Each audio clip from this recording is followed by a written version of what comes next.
So I know I'm a little bit late to the party on this, but I wanted to weigh in on the task force to eliminate fraud that was founded back in March of 2026. Now, this was when the Nick Shirley video had dropped and everyone was becoming aware of kind of the rampant fraud that was taking place in many parts of the nation via hospice and daycare fraud, and there's been quite a bit more that was revealed. I'm not going to go into all that, but I wanted to focus on the fact that we created this task force to eliminate the fraud.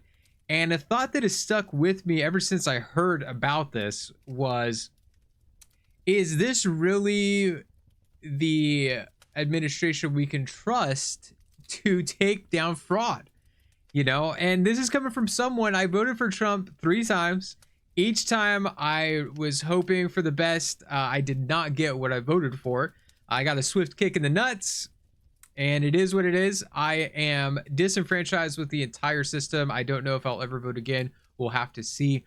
But getting back to this, I had this thought because I remembered I took a look at some of the pardons that Trump issued after his first term, after he left office, or before he left office, kind of in those last couple of days there.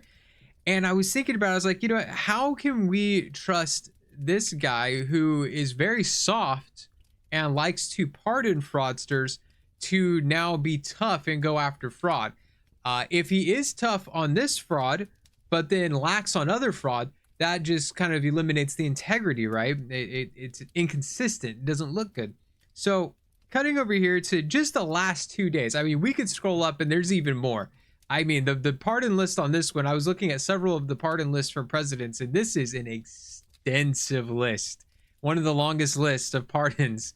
But we're going to just jump right into it here. So January 19th, we have 1 day away from out of office. Alex Ajmi, money laundering, and conspiracy to commit insurance fraud. Let's see. We got Mahmoud Reza Banki, false statements. I don't know. I think that's a type of fraud, right? Stephen Bannon, which this is funny. I want you to note this NA right here. Sentenced, right? So in my opinion, I thought, at least to my knowledge, pardons are for convictions. If you've been convicted of something, the president is supposed to use this if, maybe there was a miscarriage of justice, there's something egregious that happened. Like, it's supposed to be kind of a rare instance, and it's something that's very special and is used in circumstances that are rare, but that's not what's going on here. It looks like it's just kind of a favorite book from what I'm seeing. But anyways, note this NA. There's no conviction here. And so I just hold this in your mind for later, okay? No conviction. Some would say this is a preemptive pardon, okay? Hold that thought. Conspiracy to commit wire fraud, conspiracy to commit money laundering. I mean, I don't know what misprision of a felony is. Let's see. Carl Andrew Boggs III, conspiracy to commit mail and wire fraud, conspiracy to commit money laundering. Todd A. Bullanger, conspiracy to commit honest services wire fraud. Wildlife smuggling. Holy cow, I don't know what that is. Elliot Brody, conspiracy to serve as an unregistered agent of a foreign principal. I'm sure that could be construed as fraud in some way. We've got Drew Coleman Brownstein. Securities fraud. Yeah, of course, right? Some kind of financial instrument manipulation going on there. Tommaso Butti, conspiracy to defraud the United States, fraud by wire, radio, or television, 35 counts. Scheme to defraud money, state tax stamps, transportation of stolen property, 14 counts. Money laundering, racketeering, laundering money instruments conspiracy. Oh my goodness, dude. Robert William Coffin, false statement on bank loan application. I'm pretty sure that's a form of fraud. David Lamar Clanton, false, fictitious, or fraudulent claims, aiding and abetting and making false, fictitious, and fraudulent statements and representations. And this is the 19th. We're still on the 19th. Let's see. What else can we find here? What else? Wesley Scott Harkonnen Jr., wire fraud and aiding and abetting. James Austin Hayes the fourth, insider trading conspiracy. I mean, that's type of fraud, right? Douglas Gemel, wire fraud. Amir B. Khan, wire fraud, 19 counts. Like, this just, it doesn't seem like where's the deservedness of the pardon? You know, it just seems like these are a lot of people that maybe have some kind of connection and they just, you know, got a pardon from Trump because, you know, he's on the way out. He's like, fuck it. Because that's the type he is. He's just like, I'm just going to do what I want. Which, you know, you can like it or you can not like it about him. It could be a good and a bad thing. We've seen both in this, in both terms here. But let's see. Michael A. Liberty, political contributions in the names of others and aiding and abetting. Once again, I believe that's a type of fraud. Making false statements to the bank. David Eugene Miller. I mean, that's fraud, right? Payment to law. Glenn Moss, payment to non-licensed physician, attempt to evade or defeat tax. Mail fraud. Stephen Oldzer, aka Harold J. Oldzer, bank fraud. Benedict Guthrie Olberding, bank fraud. Making a false statement. I mean, and you, look, this is all public. You know, you can go look at all this. And look, I think, is this the last one? He only did one on the 20th. Albert J. Pirro, and funnily enough, conspiracy to defraud the United States, tax evasion, 4 counts, fraud, 29 counts. It's the grand finale. It's the grand finale. 29 counts of fraud. Anyways, so, you know, this does not paint the picture of someone we can trust to go after fraudsters. It actually paints the picture that, hey, you know what? I'm quite soft on fraud if you're the right people. And to me, I don't like it. It's kind of disgusting. Now, I want to cut over here to this pardon of Bannon, right? So he pardoned him in the 12th hour on January 19th, pardoned him, right? Case did not reach a conclusion. We were unable to determine if he was guilty. And I believe this was surrounding contributions to a fund to fund the border wall or something like that. I don't know. But he's pardoned and there's no resolution. So I don't know. I don't know how that works. I don't know how you're able to pardon someone before. Whatever. I'm not a lawyer. I'm just a layman. I'm your Joe Blow. this is just my opinion. I'm just looking at stuff. And then later, New York finds him guilty on the same, in relation to the same situation. New York finds him guilty.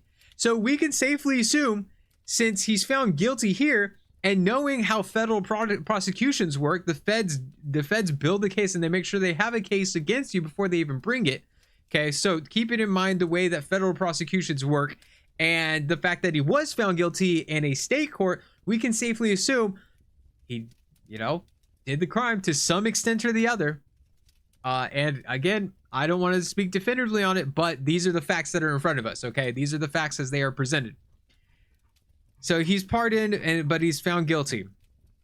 Now, we're going to come over here to Biden, okay? Same day, 19th. And I will say, yeah, I thought this list was going to be a lot longer, but this list is like, I think it's like half as long as Trump's. I don't know. You can look for yourself, but this list is like half as long as Trump's. Right here. This is what they were really mad about, okay? So check a look at all these NAs. Okay, so we have, okay, you can unhighlight. NA, and this is just his family members.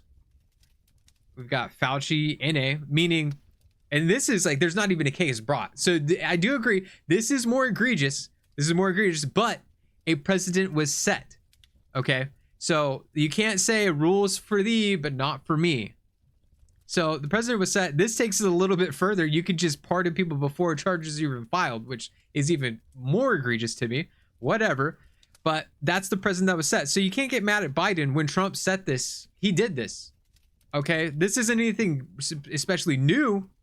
I would say Biden was the sequel. He was the 2.0 to Trump's 1.0 on this. But where's the consistency? You know what I mean? And I just feel like politics has fallen so far into this us versus them, you know, like it's like a football game. And if my team doesn't win, I'm going to riot and burn down the city. And if my team doesn't win, I'm going to riot and burn down the city. Politics, there's a strenuous lack of discourse nowadays where it's just my side or no side. And I think we have to take a step back and look at these things and realize that, like, dude, we're rapidly declining. Now I want to move forward to this second term. Okay, I think in Trump's first term he did like what 300 400 something trades. This second term he's up to, like, in his first term, over 20,000 stock trades. And I think in this second year he's like up maybe in the 30,000s. I don't know if it's in this article.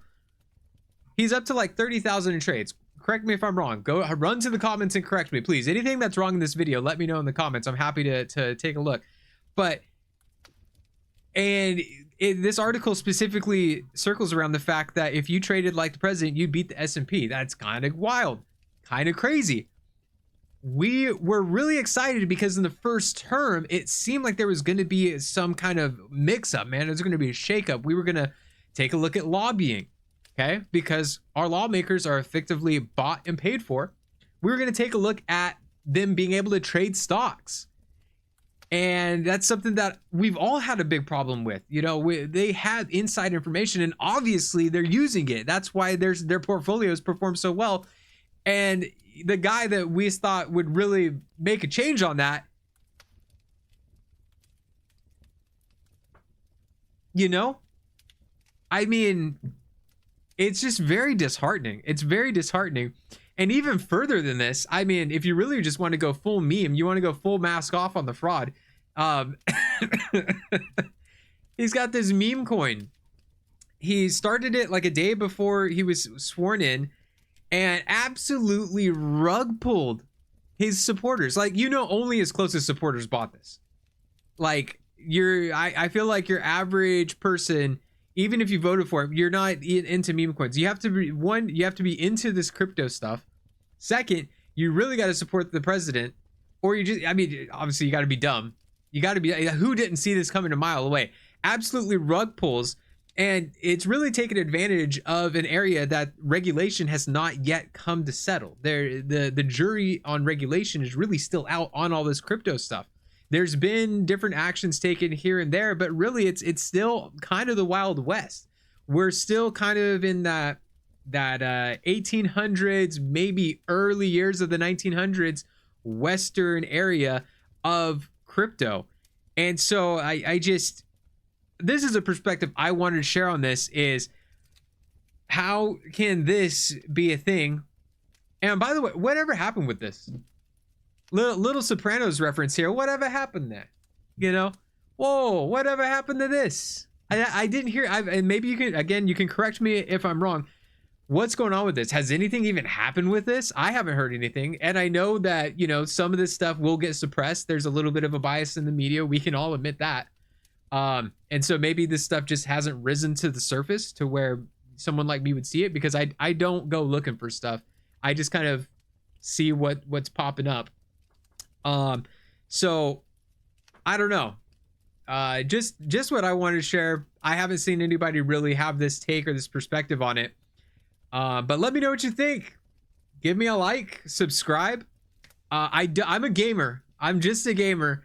I don't really dive into the political, but this is, once again, just the thought I had, and I have not seen anybody else with this take, and I wanted to get it out there. So yeah, love it or hate it, these are the facts.